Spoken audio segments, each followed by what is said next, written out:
Hi friends, welcome to my channel. ఈరోజు మన వీడియోలో హోటల్ వాళ్ళు ప్రిపేర్ చేసే ఉల్లి పెసరట్టు దోశకి మంచి కాంబినేషన్గా ఉండే అల్లం చట్నీని ఎలా ప్రిపేర్ చేసుకోవాలో చూద్దాము. ఈ అల్లం చట్నీ బ్రేక్ఫాస్ట్లోకైనా కానీ డిన్నర్లోకైనా కానీ చాలా బాగుంటుందండి. ఒక్కసారి ట్రై చేయండి, చాలా టేస్టీగా ఉంటుంది. మీరు కూడా తప్పకుండా ట్రై చేయండి. ఇక లేట్ చేయకుండా హోటల్ వాళ్ళు ప్రిపేర్ చేసే ఈ అల్లం చట్నీ దోశని ఎలా ప్రిపేర్ చేసుకోవాలో వీడియోలోకి వెళ్ళి చూసేద్దాము. ఫస్ట్ అల్లం చట్నీని ఎలా ప్రిపేర్ చేసుకోవాలో చూద్దామండి. ఈ అల్లం చట్నీని తయారు చేసుకోవడానికి స్టవ్ పైన ప్యాన్ పెట్టి 1 స్పూన్ వరకు ఆయిల్ని వేసుకొని వేడి చేసుకోండి. ఆయిల్ వేడైన తర్వాత 1/2 టీ స్పూన్ వరకు మెంతులు, 2 టేబుల్ స్పూన్లు మినపగుళ్ళు, 2 టేబుల్ స్పూన్లు పచ్చిశనగపప్పు, 1 టేబుల్ స్పూన్ జీలకర్ర ఇవన్నీ వేసుకొని పప్పుల్ని లో ఫ్లేమ్లో ఒక 2 నిమిషాల వరకు ఫ్రై చేసుకొని ఈ పప్పుల్ని 2 నిమిషాలు ఫ్రై చేసుకున్న తర్వాత దీనిలోనే 1 టేబుల్ స్పూన్ వరకు ధనియాలను వేసుకొని వీటిని కూడా కొంచెం ఫ్రై చేసుకోండి. ధనియాలని వేసిన తర్వాత 1 నిమిషం వరకు ఫ్రై చేసుకోండి. 1 నిమిషం ఫ్రై చేసుకున్న తర్వాత చూసారు కదా, ఈ సైజులో ఉన్న అల్లాన్ని తీసుకొని దానిపైన ఉన్న లేయర్ మొత్తం తీసేసి ఇలా చిన్న ముక్కలుగా కట్ చేసి వేసుకోండి. తర్వాత దీనిలోనే మీ కారానికి తగ్గట్లు 8 నుండి 10 ఎండుమిరపకాయలని వేసుకోండి.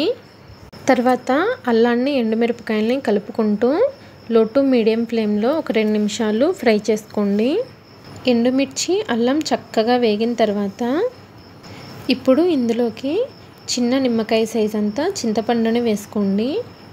అలాగే ఈ అల్లం చట్నీలోకి కొద్దిగా బెల్లాన్ని కూడా వేసుకోవాలి.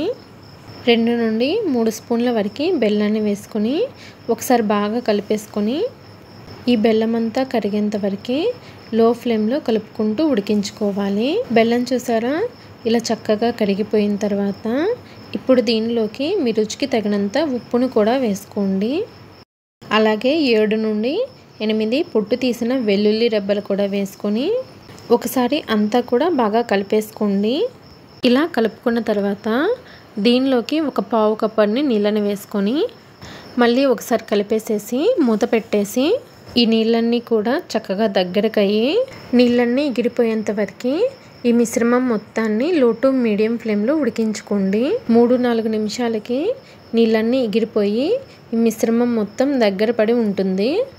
ఇప్పుడు స్టవ్ ఆఫ్ చేసేసి ఈ మిశ్రమం మొత్తాన్ని పూర్తిగా చల్లారనివ్వాలి. ఇది మొత్తం పూర్తిగా చల్లారిపోయిన తర్వాత మిక్సీ జార్లోకి తీసుకొని ఇందులోకి కొద్దిగా గోరువెచ్చగా ఉన్న నీళ్ళని వేసుకోండి.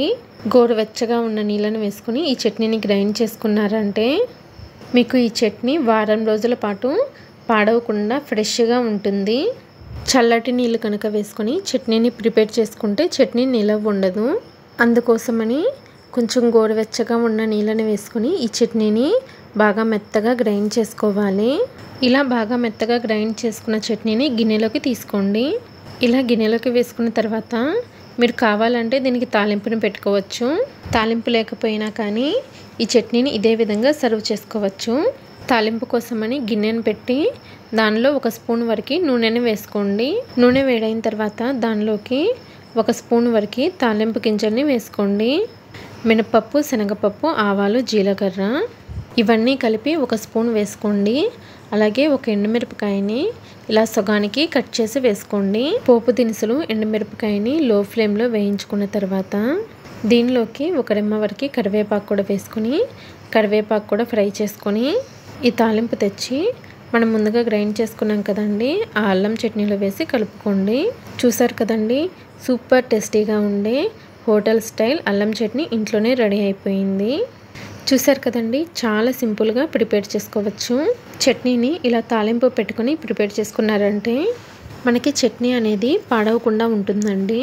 ఈ చట్నీని ఏ బ్రేక్ఫాస్ట్లోకైనా సర్వ్ చేసుకోవచ్చు. ఇడ్లీ, దోశ, ఉత్తప్పం, గారెలు ఇలా దేనిలోకి సర్వ్ చేసుకున్న టేస్ట్ చాలా బాగుంటుంది. ఈ అల్లం చట్నీని తప్పకుండా మీరు కూడా ట్రై చేయండి. మనకి అల్లం చట్నీ రెడీ అయిపోయింది కదండి. ఇక లేట్ చేయకుండా ఉల్లి పెసరట్ని ఎలా ప్రిపేర్ చేసుకోవాలో చూద్దాము. ఈ ఉల్లి పెసరట్టు కోసమని ఫస్ట్ మనం పప్పుల్ని నానబెట్టుకోవాలి. ఫస్ట్ ఒక గిన్నెని తీసుకొని దానిలోకి 1 కప్పు వరకు ముడి పెసలను వేసుకోండి. ఇలా ముడి పెసలను వేసుకుంటేనే మనకి దోశ అనేది చాలా టేస్టీగా ఉంటుంది. ఒకవేళ మీకు ఇవి దొరకకపోతే బద్ద పెసల పప్పునైనా వేసుకోవచ్చు. తర్వాత దీనిలోనే 1/2 కప్పు వరకు బియ్యాన్ని వేసుకోండి. ఇక్కడ మీరు దోశల బియ్యాన్నైనా వేసుకోవచ్చు, రేషన్ బియ్యాన్నైనా వేసుకోవచ్చు, ఏ బియ్యాన్నైనా సరే వేసుకోవచ్చు. ఏవైనా సరే 1 కప్పు పెసర్లకి 1/2 కప్పు బియ్యాన్ని వేసుకోండి. బియ్యాన్ని వేసుకోవడం వలన దోశ అనేది బాగా క్రిస్పీగా వస్తుందండి. తర్వాత దీనిలోనే 1 టేబుల్ స్పూన్ వరకు మినపగుళ్ళను కూడా వేసుకోండి. మినపగుళ్ళను కూడా వేసుకున్న తర్వాత ఇవన్నీ కూడా శుభ్రంగా 1కి 2 సార్లు కడిగేసి మళ్ళీ తిరిగి ఇందులో నీళ్ళని పోసుకొని ఈ పెసర్లని కనీసం 6 నుండి 8 గంటల వరకు నానబెట్టుకోవాలి. పెసర్లు రాత్రంతా నానిన తర్వాత నెక్స్ట్ డే మార్నింగ్ చూపిస్తున్నాను చూడండి. మనకి పెసర్లు చక్కగా నానిపోయాయి. రాత్రంతా నానబెట్టుకున్న ఈ పెసర్లు బియ్యాన్ని మిక్సీ జార్లో కానీ గ్రైండర్లో కానీ వేసుకొని తగినన్ని వాటర్ని కూడా వేసుకొని దీనిలోనే 1 పచ్చిమిరపకాయని ఇలా కట్ చేసి వేసుకోండి. అలాగే 1 ఇంచు అల్లాన్ని ఇలా పొట్టు తీసి ముక్కలు చేసి వేసుకోండి. 1 టీ స్పూన్ వరకు జీలకర్ర, రుచికి తగినంత ఉప్పును కూడా వేసుకోండి. పిండిని బాగా మెత్తగా గ్రైండ్ చేసుకోవాలండి. వాటర్ని మరీ ఎక్కువగా వేసేసుకోకండి. చూసారు కదా, పిండిని ఇలా బాగా మెత్తగా గ్రైండ్ చేసుకున్న తర్వాత ఈ పిండిని ఒక గిన్నెలోకి తీసేసుకోవాలి. అయితే పిండిని కొద్దిగా గట్టిగా గ్రైండ్ చేసుకున్నానండి, అందుకని కొన్ని వాటర్ వేసుకొని కలుపుకుంటున్నాను. పిండి చూసారా, ఈ కన్సిస్టెన్సీలో ఉండాలి. ఇలా పిండిని కలుపుకోవాలి. ఇప్పుడు వెంటనే దోశల్ని వేసేసుకోవాలండి.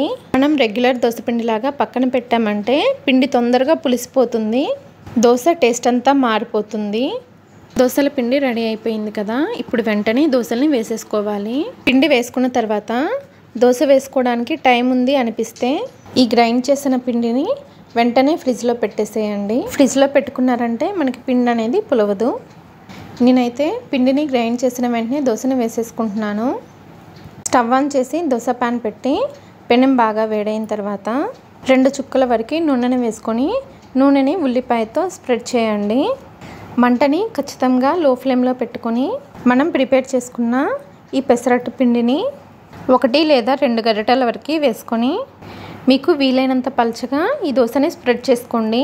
మంటని లో ఫ్లేమ్లో పెట్టుకొని వేసుకుంటే దోశ చక్కగా స్ప్రెడ్ అవుతుంది.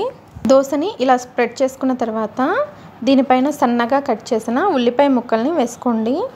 దీనిపైన 1 టీ స్పూన్ నుంచి 2 టీ స్పూన్ల వరకు నూనెని వేసుకొని దోశ ఒకవైపు చక్కగా కాలిన తర్వాత వీడియోలో చూపిస్తున్న విధంగా దోశని అటువైపు నుండి ఇటువైపు నుండి ఈ విధంగా ఫోల్డ్ చేసుకొని దీన్ని ఇంకొక వైపు కూడా తిప్పుకొని ఇంకొక వైపు కూడా చక్కగా ఈ దోశని కాల్చుకోండి. ఇలా ఫోల్డ్ చేసుకోవడం వలన లోపల ఉన్న ఉల్లిపాయలు చక్కగా ఉడుకుతాయి. అందుకోసమని దోశని ఫోల్డ్ చేసుకుని చక్కగా కాల్చుకోండి. దోశ మనకి 2 వైపులా కూడా చక్కగా కాలిన తర్వాత సర్వింగ్ ప్లేట్లోకి తీసేసుకోండి. తర్వాత ఇదే విధంగా మీకు ఎన్ని దోశలు కావాలంటే అన్ని దోశల్ని వేసుకోండి. ప్రతిసారి కూడా దోశ వేసుకునే ముందు ఇలా నూనె అప్లై చేసి దోశ వేసుకోండి. ఇలా కనుక వేసుకుంటే మీకు అన్ని దోశలు కూడా పర్ఫెక్ట్గా వస్తాయి.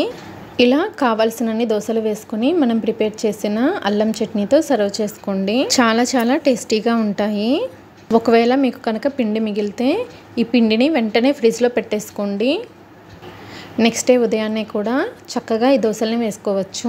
చూసారు కదా, ఉల్లి పెసరట్ని హోటల్ స్టైల్లో ఇంట్లోనే ఎలా ప్రిపేర్ చేసుకోవచ్చు. ఇక లేట్ చేయకుండా ఈ ఉల్లి పెసరట్టు అల్లం చట్నీ రెసిపీని మీరు కూడా తప్పకుండా ట్రై చేసి మీ ఫీడ్బ్యాక్ని నాకు షేర్ చేయండి. ఇంకా మీకు నచ్చినట్లయితే నా ఛానల్ని లైక్ చేసి షేర్ చేసి సబ్స్క్రైబ్ చేసుకోండి. మీ ఫ్రెండ్స్కి రిలేటివ్స్కి షేర్ చేయండి. Thanks for watching.